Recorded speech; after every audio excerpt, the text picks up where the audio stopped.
Laxmi Patel and I'm Head of Education Team at Boys Turner.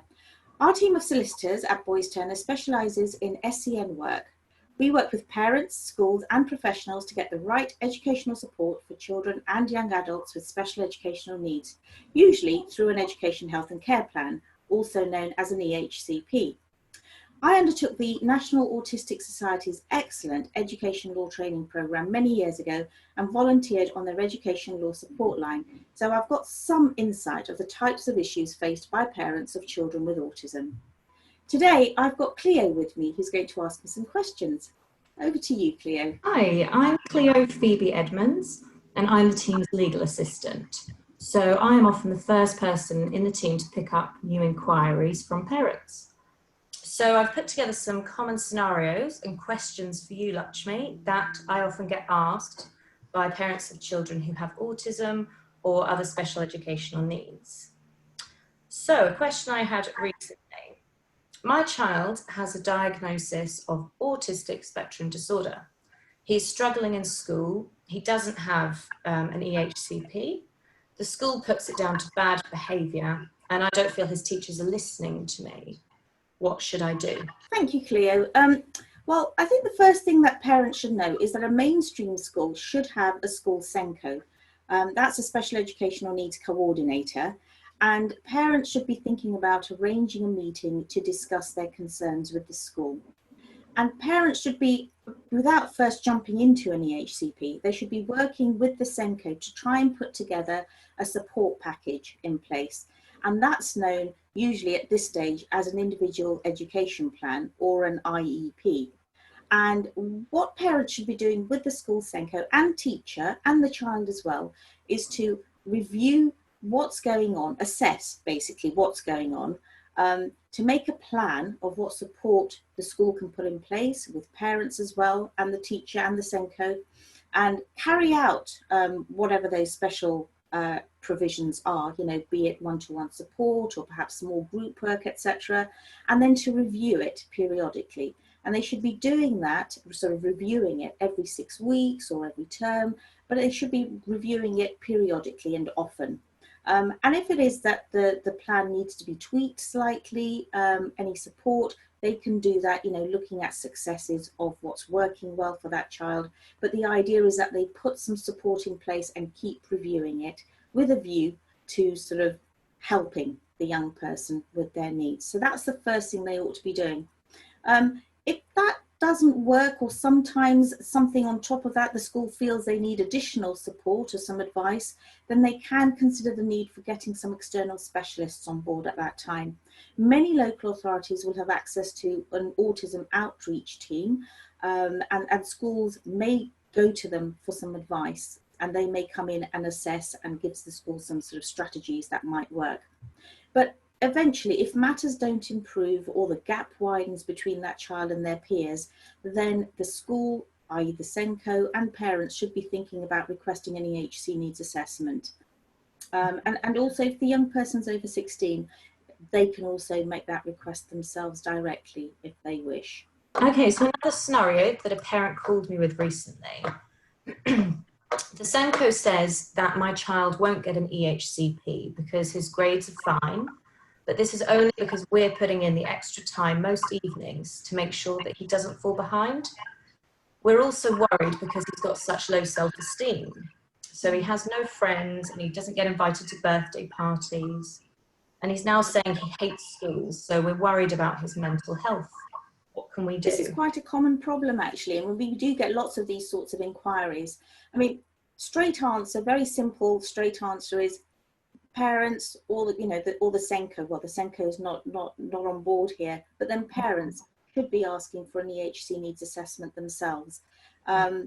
It doesn't matter whether it is the school or the parents, but what I would say to parents is, if you are thinking of doing it yourself, the SENCO perhaps is not on board, do at least have a word with them and let them know that you are going to be doing it yourself, and hopefully try and get them on board. And the reason I say this is because the local authority, once they get that request, the first thing they will do is to write to the school to ask for their input. In terms of the mental health issues, again, speak to the SENCO and the GP and talk about, or see about a referral to CAMS, see if you can get some help for your child that way. But in these types of cases, or in this case, because the parents have been putting in the extra provision at home, perhaps sometimes parents put in extra tuition as well, it's kind of prevented a failure in terms of grades. Parents have made sure that the child's not failing because of that. But there is case law that says that all extra help and support must be taken into account when looking at whether or not a local authority should conduct an EHC needs assessment. And that includes all the additional sorts of support that parents are putting in at home. And also, I should say, in this SEN code of practice, there is guidance that says that it shouldn't be assumed that just because the child is keeping in line academically with their peers, that there means that there's no learning difficulty. That doesn't mean that, because obviously the gap, hasn't widened because of that extra support that's been put in place. And the code of practice does also say that some learning difficulties and disabilities, if left unaddressed, could lead to frustration, as we've sort of seen here, school refusal, even sometimes in extreme cases, and emotional or behavioural difficulties, as in this case. And then it's also important, I think, for people to remember that a child's SEN is generally thought of in 4 broad areas. It's not just cognition and learning, which is arguably relevant here because of the extra support that parents have put in place. But there's also communication and interaction, which is an area of SEN. And this seems to be the case here. Perhaps they're not socialising with their peers as parents would want them to. But there's also social, emotional and mental health needs, which are often forgotten about. And sometimes it's assumed that that's not an area of SEN, but it very much is. And it's very relevant for this child, obviously. And lastly, sensory and physical needs as well. Now, often physical needs are quite obvious. I think, when you see a child with a physical disability, everybody kind of understands and knows. But there are also the sorts of sensory needs, especially for children with autism, that are not always obvious, and perhaps not always obvious without an assessment as well. But things like they can be highly sensitive to a noisy, large environment, say, for example, which just makes it unbearable for the child. But that's a very legitimate SEN, an area of difficulty that needs to be considered. So don't always think of it in terms of cognition and learning. And I often say that if a child seems to be able to keep up with their peers academically, but say, for example, in an extreme case, they're a school refuser or unable to attend school, then that's because of their emotional needs. And in that sort of scenario, they're not accessing education, and a full understanding of their difficulties then has to be looked into through an EHC needs assessment. So what I would also say is, do remember that the legal test for an EHC needs assessment has a fairly low threshold. And the test is whether the child has or may have special educational needs, and whether they might need, they don't have to need, but they might need special educational provision to be made through a plan. So both questions have to be answered with a yes. And I could also say that it could be argued that without fully assessing the child's special educational needs, it's impossible to actually know whether they're going to need special educational provision through a plan. So it kind of just makes sense that you've got to do the full assessment in order to find out what their difficulties are, to understand what provision they're going to need. And only when you've done that are you then going to be able to know whether or not that child's going to need a plan. Thank you.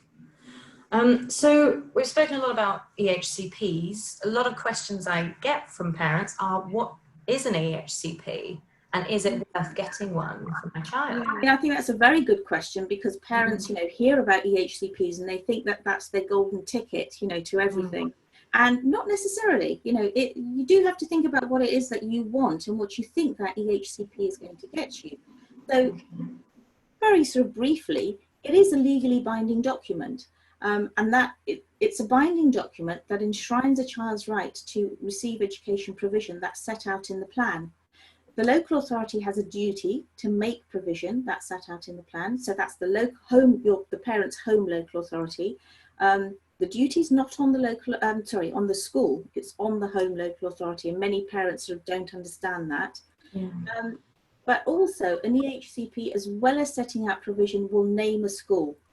And once it's named a school, the local authority then has a duty to meet school fees if it's an independent school or if it's a residential school. But also, once it's named on a plan, that school has to accept that child as well. So that's another thing, you know, that parents need to be aware of. And, you know, you can get all sorts of support in a plan, but parents often say, but the school's not going to do it. You know, even if I get all of this in, they're not going to do it. We've heard that time and time again. But there is a remedy for that. I mean, the first step is to get it into the plan, then remind the local authority of its duty to make that provision if for any reason it's not being done. And if that doesn't work, then there is judicial review for failure to deliver what's in the plan. And parents often say, surely the school's going to provide what my child needs without a plan. And sometimes we even hear them say, well, it's a special school. They know what they're doing, surely. But I would say not necessarily. I think we've had enough sort of parents that have come to us with problems to know that that doesn't necessarily happen. We all know about local authority budget cuts. So, you know, when there's little money, you can see that schools and perhaps local authorities also will be trying to cut budgets. So a way of making sure that your child gets the support they need is through an education, health and care plan. How can people get an education, health and care plan, and how long does it take? Well, I think I've said before that it's something that parents can ask for, or a SENCO, or a young person over 16, if they've got capacity, can ask themselves. So how do you get one? Well, it's one of them has to ask the local authority, the parent's home local authority, for an EHC needs assessment. And often there will be an online form that they want parents to complete. It doesn't always have to be online, but invariably these days it is. And parents would send in any information that they have, any evidence that they have, you know, for why they think their child needs an EHC needs assessment.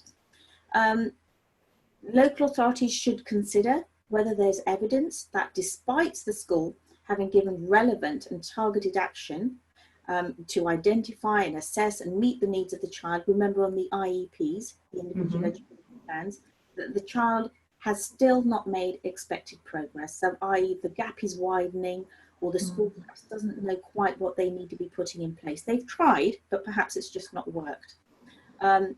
The LA will first of all get information from the school. After they receive that request for an EHC needs assessment, they will write to the school and they will want to see the IEPs or similar, i.e. what has the school been putting in place. So what I would suggest to parents before they go down that path is to make sure that they've discussed it with the school SENCO first, that the school has been logging through the IEPs the support that they've been putting in place. Parents should also share any diagnoses that they've got with the LA, any additional support that they provide, and, you know, any other reports that they have. Share all of that with the local authority with the request. And you also asked me how long it takes, and I'd say it should take no longer than 20 weeks. I mean, by law, it's supposed to take no more than 20 weeks. We all know of cases where it goes over. And what I would say to parents is, well, if it goes over by a few weeks, but there's a good reason for it, and you're waiting for good reports that are going to sort of help with your plan, then perhaps you allow that. But otherwise, it should take no more than 20 weeks in total. Okay. And in terms of what sort of happens, very briefly, in the first 6 weeks, the local authority will seek information from the school. They will then decide whether or not they're going to go ahead with the assessment. If they decide they're not going to go ahead, they will let parents know, and parents will have the right of appeal. But if they do decide to go ahead, the next few weeks they will be collating information from various professionals. And at the end of that process, they will review all the papers and they will consider whether or not this child requires an EHCP. And usually around week 16, they will let parents know whether they're actually going to go ahead and issue a plan. And again, as before, if they say no, parents will have the right of appeal. But if they say yes, parents can expect a draft plan and then it will be finalised by week 20. Okay, so that's in a nutshell what happens. Okay, a question I had recently. I had a parent call up and tell me that there are no suitable schools in their local authority. for their child? What would they do in that scenario? I think parents quite often misunderstand that they have to, or they think they have to stick to their own local authority. But quite often parents will live on border of, you know, other local authorities, and it's quite all right for them to be looking at schools in a neighbouring local authority. I mean, I would say the only thing that they need to be careful of is to make sure that, you know, the travel time is not excessive. Okay, so by travel time, and obviously the younger the child, you know, you don't want it to be long, but the older they are, they can perhaps cope with a slightly longer journey. But it all depends on the child's SEN as well. But make sure that the travel time is something that can be, you know, managed every day. So provided it can, there's nothing to stop parents looking in a neighbouring local authority. And also look at, you know, different types of schools as well. Parents can look at independent schools if the mainstream maintained ones aren't, you know, there aren't any, or aren't any maintained special schools. They can look at the independent sector as well. And for some parents, and I would say this is for the older children, parents might have to look further afield and may look at residential schools, because what we find is quite often as the child becomes a young person, they get older, there are fewer places, especially for the post-18, post-19-year-olds, and then parents have to look further afield. So think about all those things. Think about possibility of a dual placement as well. Some parents want their child to go to a mainstream school for some of the week and perhaps a special school for the rest of the week, but that's a possibility as well. And you can mix and match a little bit as well with education at home. You know, so some parents elect to educate at home, and that's perfectly fine. And that's something you can actually get put into an EHCP as well. And if you do, the local authority then has to provide some assistance with any support at home, teaching at home. So yeah, there are lots of different scenarios, you know, that can be achieved through an EHCP. So do think about all of those as well. Great. Okay, thank you. Well, speaking of placements, if a parent has found an independent school that they think would be perfect for their child, but it's very expensive, how can they persuade the local authority to name it on the EHC plan? Well, this is the usual type of appeal to the SEN Yeah. tribunal, you know, and what lots of parents will come to a SEN solicitor for. But what you have to make sure is that the independent, first of all, I would say, is make sure that the independent school that you want has met your child, has carried out their admissions process and assessed, has seen the EHCP and any other recent reports that you have, and has actually said that they can meet needs and offered a place. Okay, too often we see parents who love the look of a school, or launch into an appeal only to find through the appeal process that actually they're not going to offer a place. And that's not the end of the world. You know, there are things that you can do, but you've kind of, you know, back to square one. Yeah. So do make sure you've done your homework, that you visited and they've offered a place. After you've done that, well, what I would say is when you're trying to persuade the local authority, what you need to really show the local authority, what you need to show them is that the school that the LA have named on the plan is not going to be able to meet your child's needs. That's what you need to show. Not so much focusing on your preferred school and how good it is, because hopefully it is good, you know, you've chosen it. But it's about, the focus has got to be on showing that the LA named school won't be able to meet your child's needs. So how do you go about doing that? Well, it's about doing your research, going into the school. Maybe you go in several times, different times of the day, have a walk around, go and see what the school environment's like. Is your child going to be able to cope in that environment? Is it quiet or is it a noisy environment? Look at lunch times. Lots of children with autism can't cope with the busy, noisy lunchtime scenarios. Look at whether the school's got the right type of specialism for your child's needs. Do they have a sensory room? Does your child need a sensory room? Does the school have a sensory room? Do they understand what sensory needs are even, you know? And also, what's his or her peer group going to be like? Try and get a look into the classroom that your child's going to be placed in and look at the other children's needs. Is your child going to be able to communicate with the other children in that child? And those sorts of things, and keep a note of everything that you've done, you know, as you've researched. So that's one way of getting that evidence together.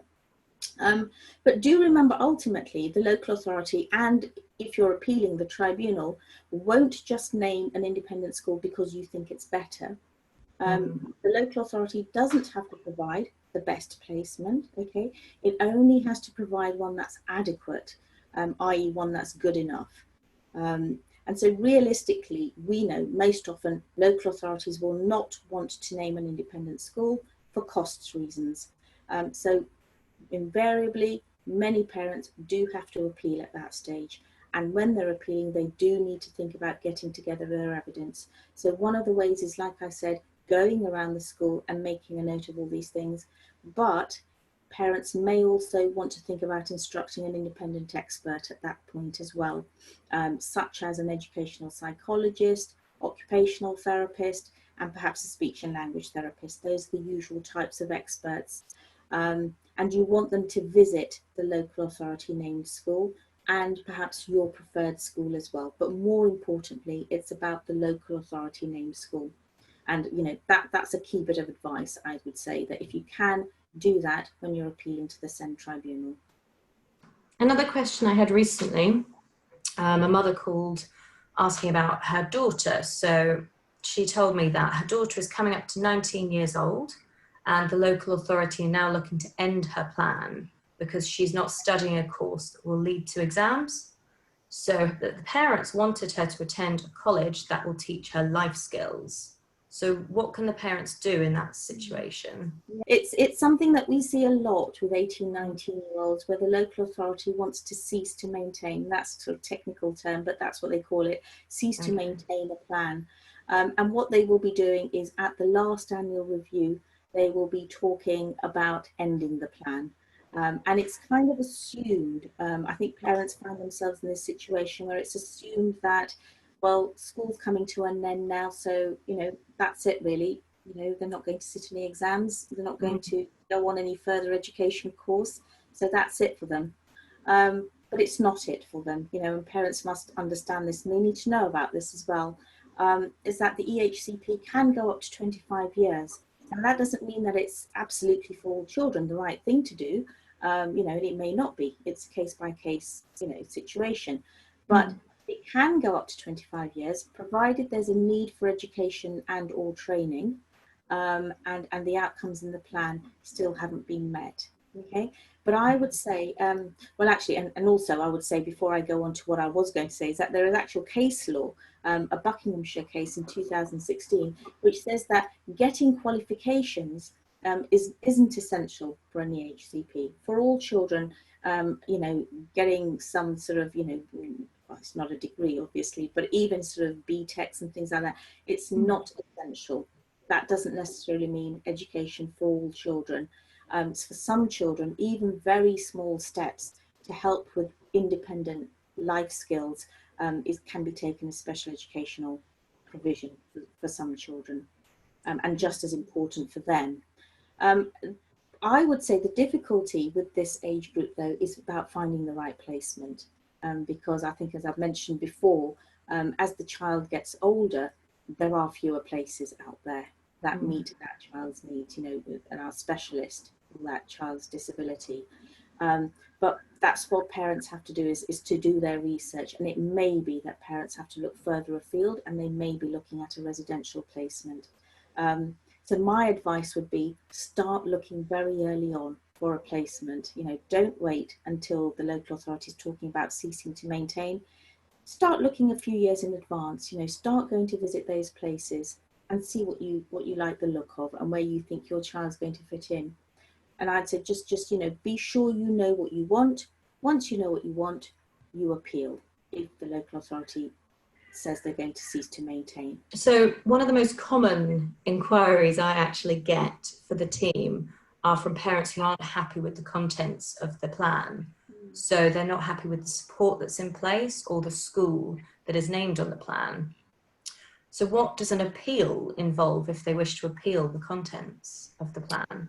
Okay, so very briefly then, timetable from beginning of the appeal, once it's registered, to getting to the hearing date is about 12 weeks. That's the timetable, okay? So it's 3 months. It's over very quickly.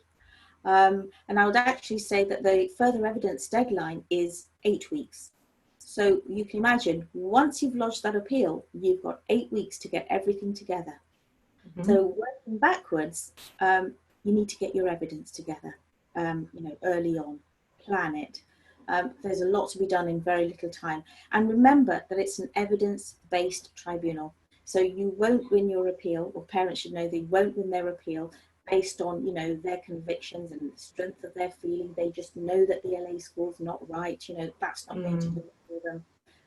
They need to gather evidence, and that's going to take time.